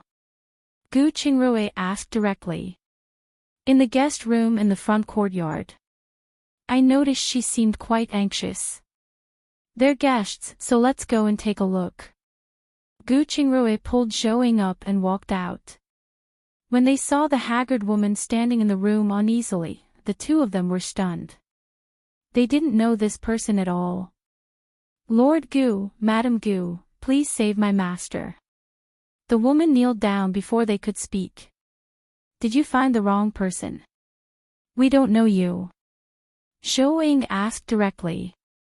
No, I'm Zhao Xiuying, and my husband is Qin Peng, Gu Zi's ex-husband. The woman said with a smile. What? Gu Qingrui was astonished. How thick-skinned must she be to come to them? Zhou Ying kicked her in the stomach. You're so bold to come begging the enemy. Just the fact that you've harmed Gu Zi and her children time and time again, do you think we will save him? We don't care about him. Please go back. Gu Qingrui pulled Zhou Ying and said. Don't forget that those 2 children are Qin Peng's children. If Qin Peng is convicted, they will also be implicated and not be able to take the imperial examination for 3 generations. It's true that it's Qin Peng's child, but they have already divorced. Moreover, the 2 children have changed their surnames to Gu. They have nothing to do with Qin Peng anymore. But the blood relationship between them, so what? We can just protect the 2 children. As for Qin Peng, he has nothing to do with us. So why do we have to save him? Besides, he's an inhumane beast. It's already good that we didn't kill him ourselves, and you want us to save him. Don't dream about it. It's impossible. Zhou Ying flat out rejected her. Chase her out. She's not allowed to step into the residence in the future, Zhou Ying informed Shizhu, who was standing at the side. Yes. Seeing this, Shizhu dragged Zhao Xiuying out. Zhao Xiuying kneeled on the ground and begged, I beg you. Please save him. Otherwise, he will really be beheaded tomorrow. However, the couple just turned around and ignored her. Zhao Xiuying couldn't outfight Shi Zhu, so she was thrown out of the residence unwillingly. In the end, she just continued kneeling at the entrance. Seeing this, Niu Fugue had no choice but to tell the couple about it. Gu Qingrui sneered. Chase her out once more. If she doesn't leave, send someone to bring her to the guards. Yes. Niu Fugue nodded and brought 2 servants out. I've never seen such a shameless person before, Gu Qingrui said. Well, she wouldn't have done the thing she did if she wasn't shameless. It seems that everyone will be beheaded tomorrow. The emperor is also cleaning up the loose ends. He can't leave his troubles to the new emperor. Besides, their beheading was only fast-forwarded half a month earlier. That's true. But I really didn't expect the emperor to abdicate. With his body, who knows when, Gu Qingrui paused for a moment. After making sure that there was no one around, he continued, maybe he's afraid of more rebellion. Chapter 7:11 Hiding from annoyance. Xiuying nodded and did not say anything else. The next day, because a large number of officials got beheaded, the streets were in a mess early in the morning. After the couple were woken up, they looked at each other and had no choice but to get up. However, neither of them was in the mood to watch the show. After dinner, Gu Qingrui went to report to King Rui. Meanwhile, Xiuying took out some paste made from the honey-marinated roses and made a flower cake. As soon as the flower cakes were out of the pot, Mingyu ran in with a smile. It looks like I made it in time today. I can't believe I ran into you cooking personally. Have a taste of this flower cake. Xiuying handed her a piece after she finished speaking. Mingyu did not hesitate and directly ate it up. A moment later, she gave her a thumbs up and praised, not bad. It's sweet but not oily. It's full of fragrance and very delicious. This is the first time I know cakes can be made from fresh flowers. It really has a different flavor from all the cakes I ate before. If you like it, take it. I can still make 2 more pots. After Xiuying finished speaking, she turned around and got busy again. Mingyu nodded and ate another piece. She washed her hands and learned how to make cakes right after that. When another 2 cakes were ready, Xiuying carried one of them and handed the other to Chuanxiang and Dongxiang. She and Mingyu then went to the living room. She then asked Niu Lirong to make a cup of rose tea for each of them. After sitting down, Xiuying saw that Mingyu was not in a good mood and asked curiously, "Are you here today for something?" "No, I just came to hide and relax." Mingyu shook her head. Xiuying saw that she didn't want to talk about it, so she didn't ask further. Instead, she asked, "By the way, how's your female soldiers' training going?" "My brother said that it's going pretty well, and the emperor has also approved of it. However, I'm afraid that I won't be able to become a female soldier in the future." "It can't be. The crown prince shouldn't object to that. But my mother is in a hurry to get me married. If I get married, how can I have the time to train my troops?" "Marriage? Yeah, you're not young anymore. You should definitely consider it." Xiuying looked at her distressed face and asked thoughtfully, "Don't tell me you have someone else in your heart, and your mother doesn't agree?" "No, but my mother brings over 10 portraits for me to look at every day. It's like she's choosing a consort for me. I'm so annoyed. Because you didn't show any interest in anyone. If someone actually grabbed your eye, you wouldn't be annoyed, but you would be delighted." I don't know either. I just feel so annoyed. What do you think I should do?" "Sooner or later, you will have to pass this time in your life. Find one. Once you find a suitor, your mother will definitely not say anything. By the way, what kind of person are you interested in? Do you have any idea?" Zhou asked. I don't like weaklings, but my mother doesn't want me to find a general. She said that generals are always away from home, and it will be very tiring for me to support a family. But do you want to find a general, or do you just want to find someone strong? You have to be clear about this. Mingyu's eyes rolled around a few times after hearing that. That's true. Actually, someone like brother-in-law is fine. I just don't want someone from the academy. Those men can't carry weight on their shoulders or lift a box with their hands. It makes me angry just looking at it. Zhou understood her type after listening. To put it bluntly, she did not want a scholar. Why? Are all the people your mother introduced scholars? More or less. Even if the person is an official's son, he's also a scholar graduate. I heard the new emperor would be ascending the throne soon. With so many officials dead, they will definitely open special examinations next year. By then, the future of these scholars will be bright.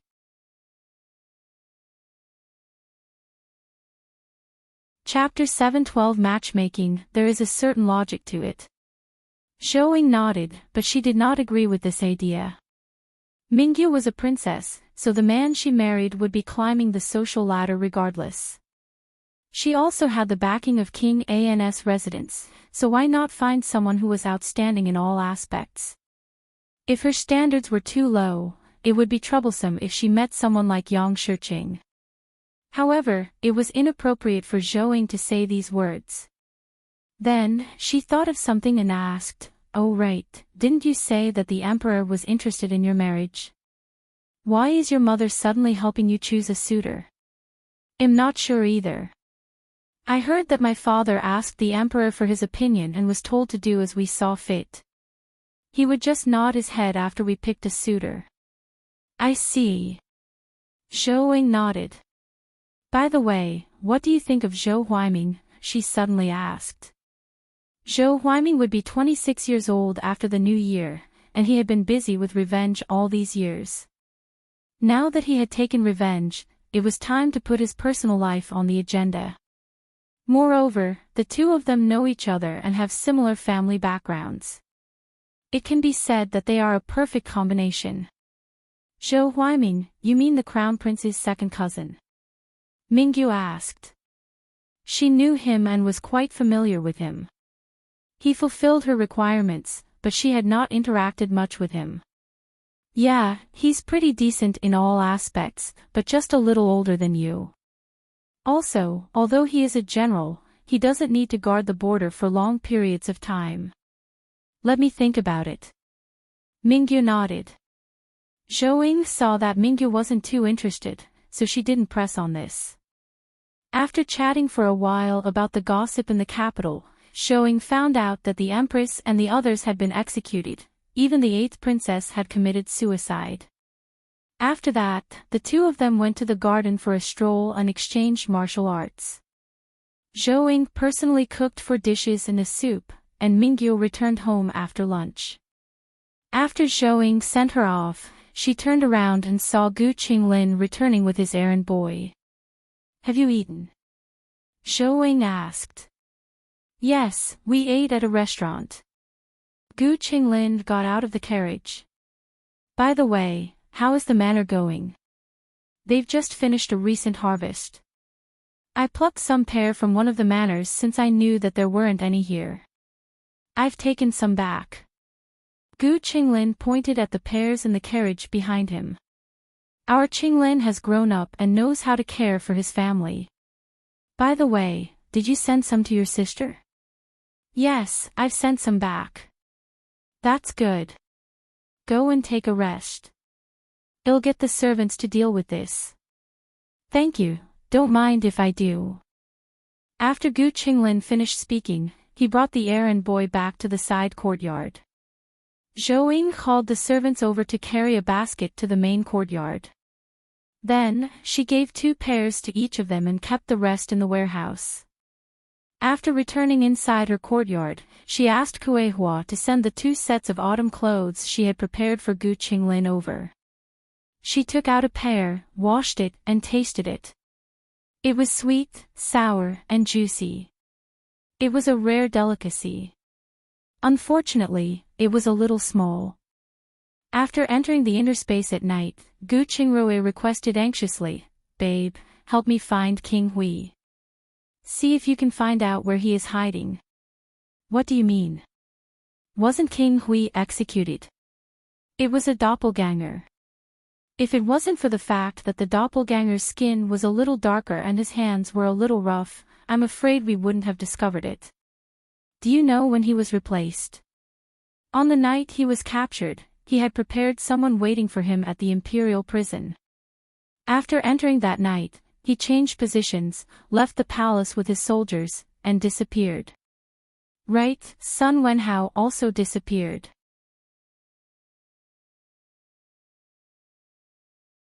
Chapter 713 Wit's End. It's been 2 days and 2 nights. I'm afraid it won't be easy to find him, but I'll try my best. Zhou Ying began to search through the various mother god temples. Unfortunately, she did not know which corner King Hui had hidden in. She could not find him even until dawn. Gu Qingrui was surprised after hearing that and pondered. Which places are our blind spots? Mountains, deserts, in short, places where mother god temples are rare. Gu Qingrui understood after listening, went to the study room, and found a simplified map of the country. They soon pinpointed a mountain range in the north. It was high above sea level and covered in forests. There were few people there, and it was a good place to hide. Zhou Ying looked at the area and said, "He sure can run. I'm sure he's been traveling non-stop for the past 2 days. If he crosses the mountain range, will he reach the northern continent?" "Yes, he probably wants to borrow power from them. However, the northern continent isn't stupid, so he must have enough bargaining chips. Since we can't find him, let's not worry about him in the short term.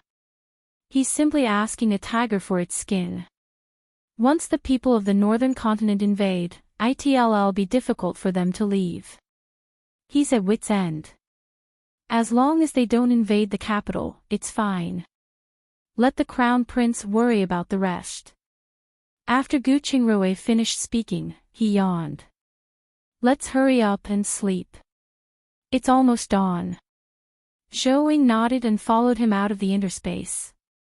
When she woke up again, it was already late in the morning. After Zhou Ying finished her breakfast, she went for a walk. She later brought Qi Lin to the newly bought restaurant. Good lords, this restaurant is imposing. After Qi Lin got out of the carriage, he looked at the glorious restaurant in front of him and exclaimed in amazement. Zhou Ying was also shocked when she saw the scale of the restaurant. It was even bigger than the one in the east of the city. The entrance was massive, with pillars on both sides and an archway above plated with gold. At first glance, it gave off the feeling of being nouveau riche. She was satisfied with the interior. The main color was white, and all the seats looked clean and comfortable to sit in. "I'm the new owner.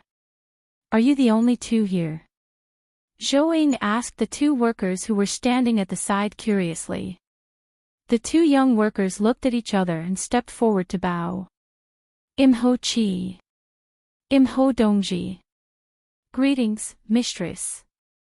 The older one quickly added, "Mistress, the original manager, accountant, and head chef of the restaurant, have all been captured by the soldiers. Since the restaurant basically went out of business, everyone else went home to wait for the news. The 2 of us live close to each other, so we come over every day to clean and tidy the place." "I see. Are there still chefs in our kitchen?" "Yes.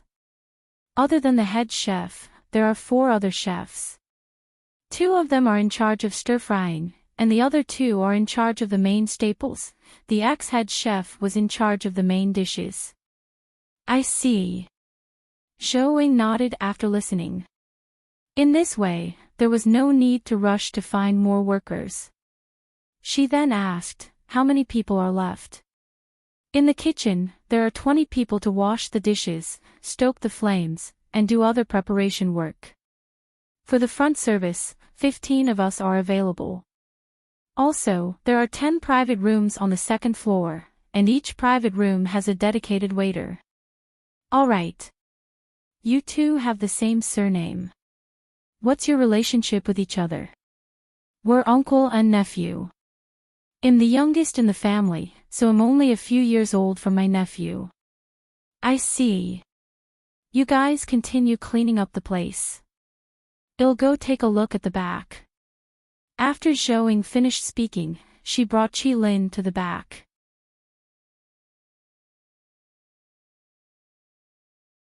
Chapter 7:14. Checking out the restaurants. After entering the kitchen, Zhou was stunned. She didn't expect the stove inside to be made of white jade marble, even the countertop. Looking at the rows of marble countertops, it looked neat and clean. There were also shelves for dishes. There was a storeroom on the side that stored rice and noodles, and on the left were vegetables, meat, and some cucumbers. After that, she went to the second floor. The decoration of all the private rooms was the same, except for the paintings hanging on the wall. What do you think? Zhou looked at Qilin and asked, do you think you can be the head chef here? Qilin paused for a moment before nodding excitedly. Yes, I can. I've been learning from Chef Xia for more than 3 months now. I have no problem managing the kitchen. Alright, then go find Ho Chi and the others. Inform all the original chefs here to cook their dishes for you to try. Remember, not only must their cooking skills be good, but the person must also be upright. After you've confirmed them, train them for half a month and change the menu to the same as the other restaurant. Try to open up at the end of the month. Thank you for your trust, mistress. I will do my best. Alright, do well. Chef Xia is getting on in years.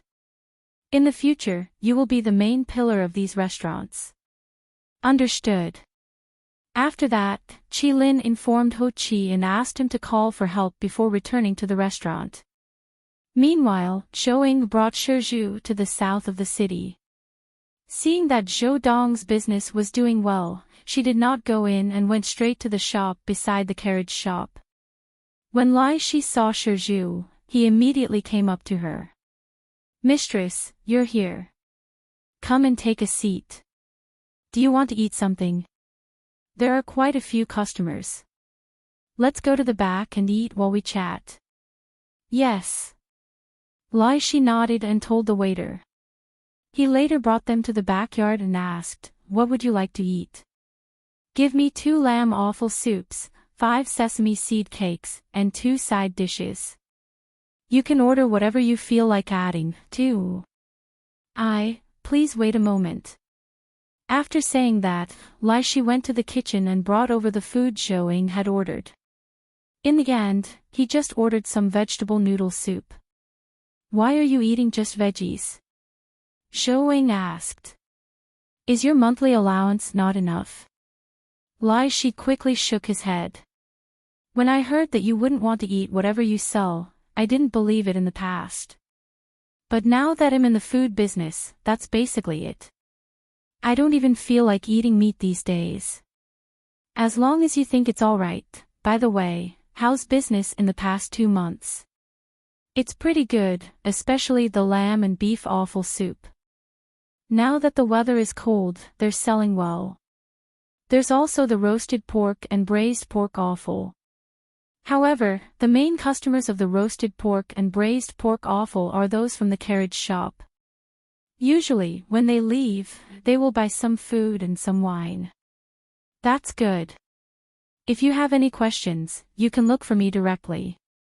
I understand. After that, the two of them chatted while eating. After a meal, Zhou brought Shizhu home. On the other end, after Gu Qingrui went out, he went to the National Treasury to help with accounting for the inventory. At noon, when they were resting, he went straight to the Ministry of War to find Zhou Huaiming, and he told him his guess about King Hu's whereabouts. After Zhou Huaiming heard this, he pondered for a moment and nodded in agreement. It's possible. King Hu's reputation in the country is in the dumpster, and it would be difficult for him to recruit soldiers and buy horses. There are too many poisonous insects in the southwest and southeast. He could die at any time from any random disease. Therefore, his only way out is the northern continent. Besides, the northern continent loves a good war, so it'll be easier for him to stir things up.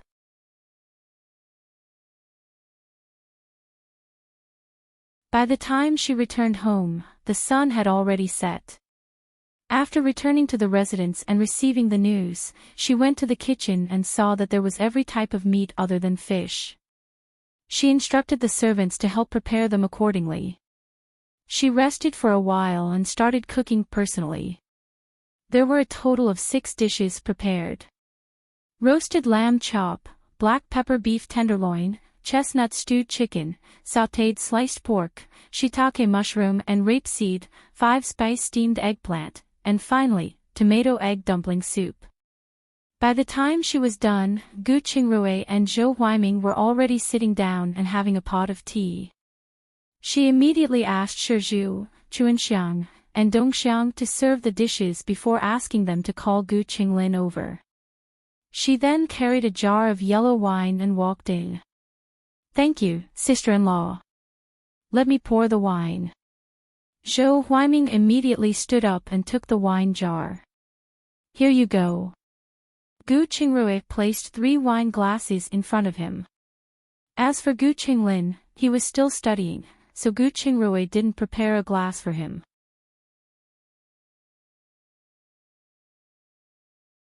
Chapter 716 Ascending the Throne. "Come on, let's have a toast and start eating." Gu Qingrui raised his glass. "A toast to my sister-in-law. She's been busy in the kitchen for us."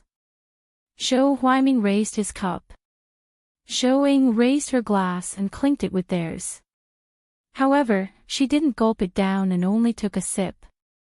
After putting down the cup, she stood up and picked up a lamb chop for each of them. "Eat this first. It won't taste good if it gets cold. It smells so good. Your cooking is still the best." Zhou Huaiming nodded repeatedly and then lowered his head to eat. Due to the large amount of food, the 4 of them were a little stuffed. In the end, Zhou Ying asked someone to cook a pot of hawthorn tea. Zhou Huaiming sat down and looked at Gu Qinglin. "Qinglin, how's your revision going? Are you confident about the capital examination?" "Of course, but my brother-in-law's ascension to the throne will be during the capital examinations date. I don't know if it's still ongoing. It's only delayed to 3 days later. Otherwise, how are you going to get your scholar status next year? You must not relax at this time." "Thank you for your advice, Brother Zhou. I understand," Gu Qinglin said happily. After chatting for a while, Zhou Huaiming left. Gu Qingrui brought Gu Qinglin to the study. After they sat down, Gu Qingrui reminded him, "Your sister's identity will be different soon, and the attitude of the people around you will also change. You have to be careful when making friends in the future. Don't be used by them." "I understand. I'll be more careful in the future." "Good. Well, you won't be causing trouble. Don't be afraid of trouble.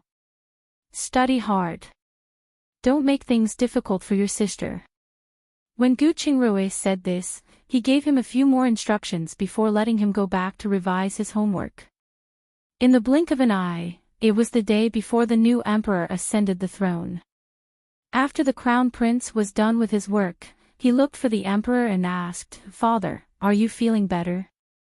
"I'm all right, but my injuries are so serious that I can't recover in a day." "By the way, have you memorized the procedure?" "I have. First, bring the civil and military officials to worship the heavens, earth, and ancestors. After that, I will return to the palace to receive the imperial edict. Next, I will confer the title of empress and announce it to the world. It's good that you remember them." To be honest, Mother God's contribution is indispensable for our country's safety.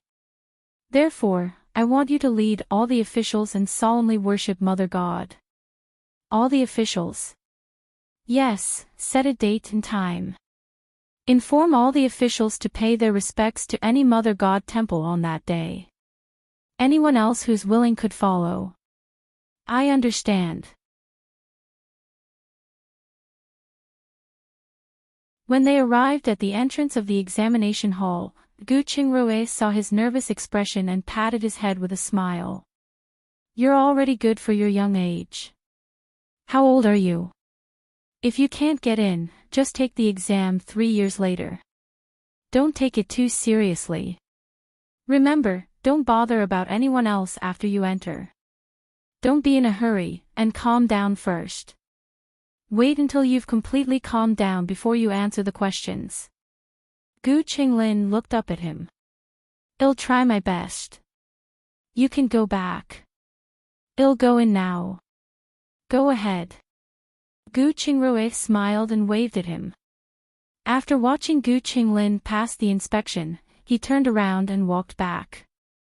Over the next 3 days, the husband and wife went to their 2 newly bought manors.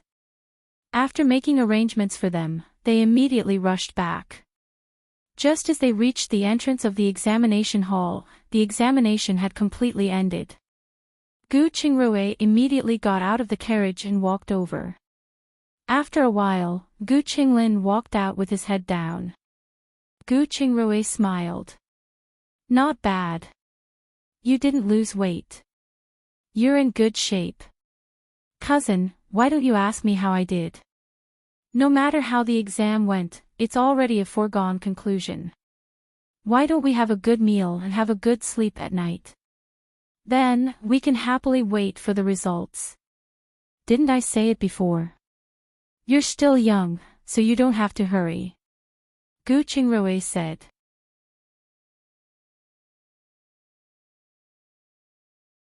After all, if it were softened at the beginning, it wouldn't be able to hold its shape after some time. When they were done with their meal, Nyo Fugue sent them out personally. Master, Mistress, how was your meal? If you have any suggestions, please let me know. I'll pass them on to them. It's good. Just continue to maintain it. Gu Qingrui said. As long as you're satisfied. Nyo Fugue smiled. After getting on the carriage, Zhou turned around and glanced at Nyo Fugue. She turned to Gu Qingrui and asked, by the way, do you have any progress on recruiting a new restaurant manager? I've tried too, but they're not ideal. The capital just sold a large number of political slaves to the outside. It won't be easy to find anyone suitable in a short period of time. If it doesn't work out, I'll recruit while I hold the position. Zhou nodded and did not refute. After all, this was the capital. It was inappropriate for her to take charge.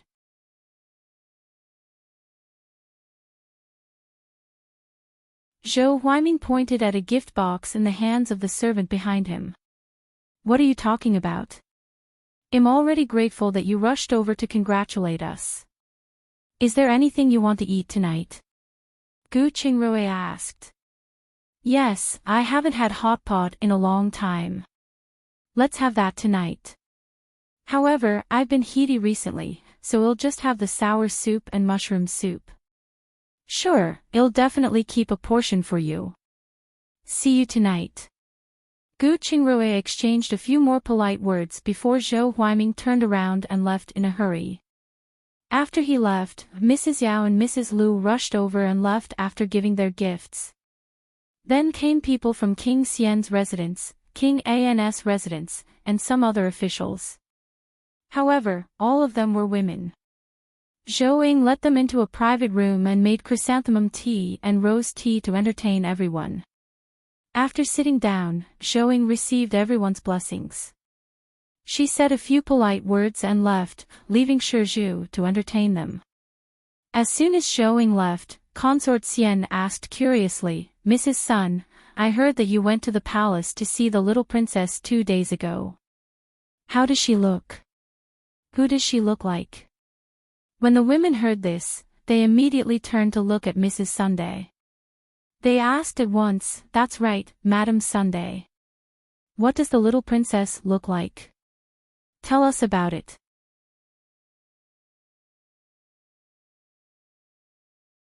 Chapter 720 Opening Ceremony 2. The baby is still young, so I can't tell at the moment. However, his eyebrows are very similar to the emperor's, especially his phoenix eyes. He's practically carved from the same mold as the emperor. Mrs. Sun said with a smile. She has red phoenix eyes. That's great. How is the empress now? How is her recovery? Not bad. She's doing well in her recovery. We have to get the phoenix seal back as soon as possible. I heard that the phoenix seal is still in Consort Xian's hands, and it will be hard to say if it's still there after some time. At this moment, the newly appointed Minister of War, the wife of Lord Chu, spoke. As soon as she finished speaking, everyone turned to look at her. Some were surprised, some were sneering, some were suspicious, and some harbored ill intentions. With the Empress Dowager watching, it's inappropriate for us to interfere in this matter. Mrs. Sun said it with a smile.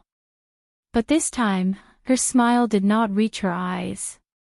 She wasn't sure if she was fearless or trying to sow discord. However, if Consort Xian heard this in the Gu family's territory, it would be troublesome if she and her daughter became estranged. If these words reached the emperor's ears, what would he think of their Sun family? The initially cheerful atmosphere was no longer there because of her words. Mrs. Chu seemed to have realized something and immediately shut her mouth. "Sister-in-law, has Mingyu's marriage been decided?" Consort Xian asked. "How can it be?" She didn't even nod after getting so many introductions. "How's your son's marriage going? Has it been settled?" "No, he said he would look for a bride himself. I couldn't be bothered to ask more. If I find an unsuitable one for him, he will turn around and blame me." That's true. Marriage is an important matter of a lifetime. You can't force it. The two of them were talking about their children's marriages. When the awkward atmosphere passed, everyone immediately surrounded Mrs. Sun again. Shizhu was speechless by this group of aunties. In the blink of an eye, it was noon. With the sound of firecrackers, Zhou asked someone to scatter some candy among the crowd. After that, Gu Qingrui released the news of a 30% discount for the restaurant's opening. Very soon, the entire restaurant became lively. When Zhou saw this, she greeted Gu Qingrui and went up to entertain the ladies. After sending off the madams, Mingyu suddenly jumped out from the side and said, "Sister Zhou, congratulations. You little girl, did you come over so late just to hide from the ladies?" Zhou turned her head and smiled. "You really guessed it. If I came with my mother, I would definitely be annoyed to death today." After Mingyu finished speaking, she went back to the restaurant with her. When she went upstairs, she realized the private rooms were all booked. "Sister Zhou, your business is really good, isn't it?" Mingyu asked in surprise. "A lot of people are here for the 30% discount. There shouldn't be so many people tomorrow. Let's go, it'll bring you to the back for a meal. I'm hungry, too." After Zhou finished speaking, she called Shizhu and walked to the back. At night, the people who needed to be entertained were all officials, so it was mainly Gu Qingrui who came forward to entertain them. Zhou went to the kitchen because it was too busy. After sending everyone away that night, Zhou and Gu Qingrui finally heaved a sigh of relief. She asked the kitchen to cook the remaining ingredients, and everyone ate together. Zhou looked at the staff, stood up, and smiled. "Thank you for everyone's hard work today. We've also gotten off to a good start. So I've decided to triple your daily salary today. Everyone, hurry up and clean the place up. Go back to sleep early." We still have a busy day tomorrow.